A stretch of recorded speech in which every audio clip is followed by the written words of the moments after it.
Hello everyone, this is physics lectures kinematics lecture 23। अब हम लोग एक और सवाल देखेंगे। सवाल क्या है समझिएगा।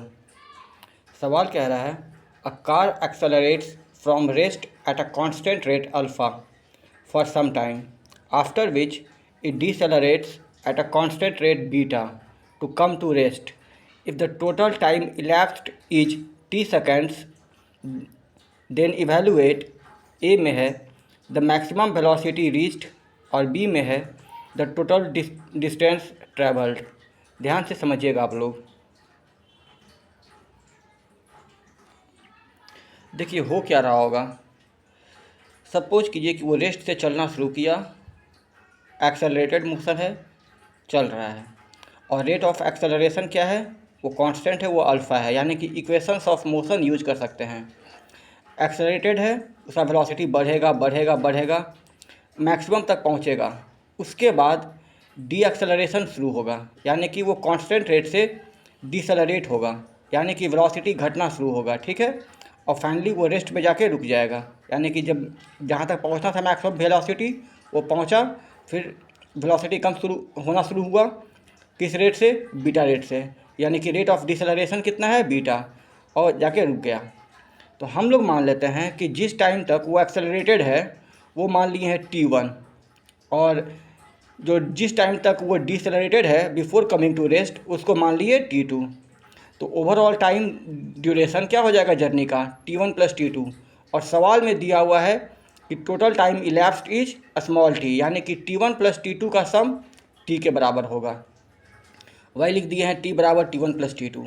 अब देखिए हमारे पास क्वेश्चन में जो पैरामीटर दिया हुआ है अल्फ़ा, बीटा और टी दिया हुआ है, तो हम लोग अपने आंसर्स को in the terms of alpha, beta और टी रखेंगे। ठीक है। तो हम लोग ड्रॉ करते हैं वेलोसिटी टाइम ग्राफ। क्यों ड्रॉ कर रहे हैं वेलोसिटी टाइम ग्राफ? क्योंकि हम लोग को मैक्सिमम वेलोसिटी निकालना है। हम लोग जानते हैं कि वेलोसिटी टाइम ग्राफ का स्लोप जो है वो क्या होता है? एक्सेलरेशन। और वेलोसिटी टाइम ग्राफ और टाइम एक्सिस की बीच का जो एरिया होता है, अगर साइन के साथ जोड़ेंगे तो देगा डिस्प्लेसमेंट, और विदाउट साइन जोड़ेंगे तो देगा डिस्टेंस। तो देखिए रेस्ट से चलना शुरू किया t बराबर 0 से, वहाँ पे वेलोसिटी 0 है। चूँकि एक्सेलरेशन कांस्टेंट है तो वी ग्राफ स्ट्रेट लाइन बनाए हैं। ठीक है। जिस टाइम तक वो एक्सेलरेटेड है वो मान लिए हैं t1 टाइम, और t1 टाइम के बाद हम मान लिए हैं कि वेलोसिटी v मैक्स पहुँच गया होगा। उसके बाद वेलोसिटी घटना शुरू हुआ, और वो भी स्ट्रेट लाइन ही होगा क्योंकि रेट ऑफ डी एक्सेलरेशन भी कांस्टेंट है। और फाइनली जो है वो यहाँ से t2 टाइम के बाद वो रेस्ट पे आ गया है, यानी कि यहाँ से t2 टाइम के बाद वेलोसिटी 0 हो गया है।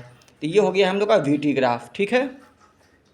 अब देखिए हम लोग जानते हैं कि वी ग्राफ का जो स्लोप होता है वो होता है एक्सेलरेशन। तो अगर t1 टाइम के लिए देखिएगा तो इस लाइन का स्लोप क्या होगा? tan थीटा, और tan थीटा का मान होता है परपेंडिकुलर बाय बेस। तो इस ट्रायंगल के लिए परपेंडिकुलर क्या होगा? ये, और बेस क्या होगा? t1, यानी कि v मैक्स बाई t1। और वो स्लोप कितना दिया हुआ है एक्सेलरेशन? अल्फ़ा। तो हम लोग बोल देंगे कि alpha is the slope of line O A, वो हो जाएगा परपेंडिकुलर बाय बेस, यानी कि v मैक्स बाई t1। यहाँ से आ जाएगा t1 का value v max upon alpha. अब देखिए अब हम लोग निकालेंगे रेट ऑफ डिसेलरेशन। चूँकि ये लाइन ऑब्ट्यूज एंगल बना रहा है तो क्या हो जाएगा? Acceleration negative. लेकिन जो डी एक्सेलरेशन का मैग्नीट्यूड है, ठीक है, negative sign with the numerical value वो क्या देगा? Actual acceleration. लेकिन अगर बोलेंगे डिसेलरेशन, हम बोलेंगे deceleration is 5 metre per second square. इसका मतलब है कि 5 मीटर पर सेकंड स्क्वायर के रेट से वेलोसिटी घट रहा है। ठीक है। तो जो ए बी का स्लोप होगा उसका न्यूमेरिकल वैल्यू कितना होगा? इस ट्रायंगल का स्लोप। तो इस ट्रायंगल का स्लोप, सॉरी इस लाइन का स्लोप, और इस लाइन का स्लोप क्या होगा? ये tan थीटा, अगर इसको थीटा मानते हैं तो इस ट्रायंगल का परपेंडिकुलर क्या है? ये, और बेस क्या है? t2। तो ये क्या हो जाएगा? v मैक्स, ये क्या हो जाएगा? t2। तो ए बी का स्लोप कितना हो जाएगा? v max upon t2। तो यहाँ से हो जाएगा t2 का value v max upon beta, क्योंकि v मैक्स बाई t2 को ही बीटा बोल रहे हैं। ठीक है। अब देखिए हम लोग को t1 और t2 का वैल्यू पता चल गया है। t1 कितना है? v मैक्स बाई अल्फ़ा, और T2 कितना है, वी मैक्स बाई बीटा। तो ओवरऑल टाइम यानी कि जो T है वो क्या है, T1 प्लस T2, वो कितना हो जाएगा, v max by alpha plus v max by beta. तो हम लोग बोल दिए कि T का वैल्यू हो गया v max by alpha plus v max by beta. यहाँ से वी मैक्स कॉमन लेंगे तो क्या बचेगा, 1 by alpha plus 1 by beta. तो अंदर में एलसीएम ले लेंगे तो क्या हो जाएगा, एलसीएम अल्फ़ा बीटा, बीटा वहाँ जाएगा अल्फ़ा उधर जाएगा, तो क्या हो जाएगा, alpha plus beta upon alpha beta. अब हम लोग यहाँ से वी मैक्स का मान निकालेंगे तो अल्फ़ा बीटा यहाँ निकल जाएगा, गुना हो जाएगा T के साथ, और अल्फ़ा प्लस बीटा नीचे आ जाएगा। तो वी मैक्स का वैल्यू हो गया alpha beta T by alpha plus beta. अब हम लोग को निकालना है डिस्टेंस या डिस्प्लेसमेंट। तो देखिए क्योंकि मोशन ऐसा है तो जो डिस्टेंस होगा वही डिस्प्लेसमेंट होगा और दोनों का वैल्यू सेम होगा। वो क्या होगा, VT ग्राफ का एरिया विथ टाइम एक्सिस। तो हम लोग को इस ट्रायंगल का एरिया निकालना है। तो इस ट्रायंगल का एरिया कितना हो जाएगा, 1/2 इंटू बेस इंटू हाइट। तो इस ट्रायंगल का परपेंडिकुलर कितना है, ये लाइन यानी कि वी मैक्स, और बेस कितना है T1 प्लस T2, वो क्या है स्मॉल t के बराबर, ठीक है। तो वहाँ से आ जाएगा वैल्यू ऑफ डिस्टेंस या displacement 1/2 into t into v max. V max का वैल्यू हम लोग निकाल चुके हैं, वो कितना है alpha beta T by alpha plus beta. वो वैल्यू पुट कर दिए तो कैलकुलेट कर देंगे तो क्या हो जाएगा, 1/2 into alpha beta T square upon alpha plus beta. अगर इसी प्रॉब्लम को हम लोग इक्वेशन ऑफ मोशन से सॉल्व करेंगे, क्यों इक्वेशन ऑफ मोशन से सॉल्व कर पा रहे हैं, क्योंकि एक्सेलरेशन और डी एक्सेलरेशन दोनों कांस्टेंट है। तो देखिएगा मेथड 2 मैं बता रहा हूँ।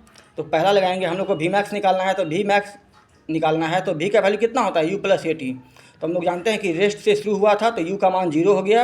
रेट ऑफ एक्सेलरेशन अल्फ़ा है तो अल्फ़ा डाल दिए, T1 टाइम तक एक्सेलरेट किया है तो T1 हो गया, और जहाँ पे वो मैक्सिमम वेलोसिटी है उसको मान लिए हैं v।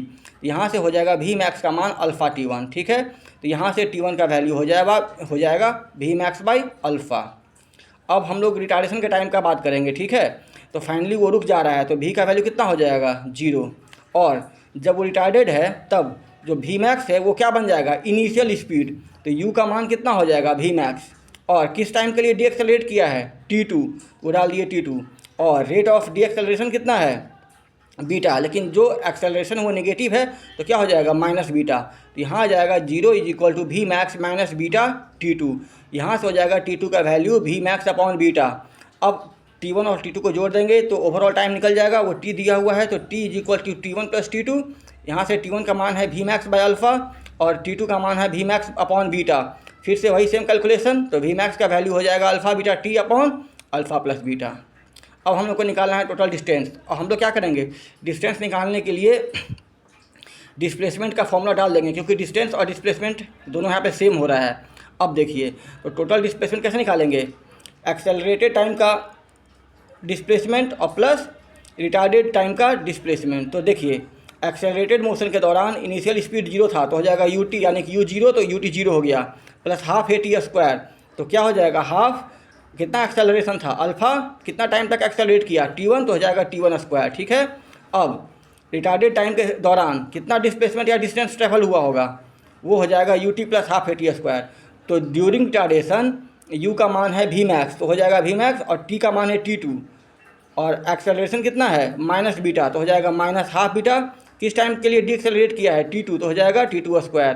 तो ओवरऑल जो टोटल डिस्टेंस हो जाएगा वो हो जाएगा half alpha T1 square plus v max T2 minus half beta T2 square.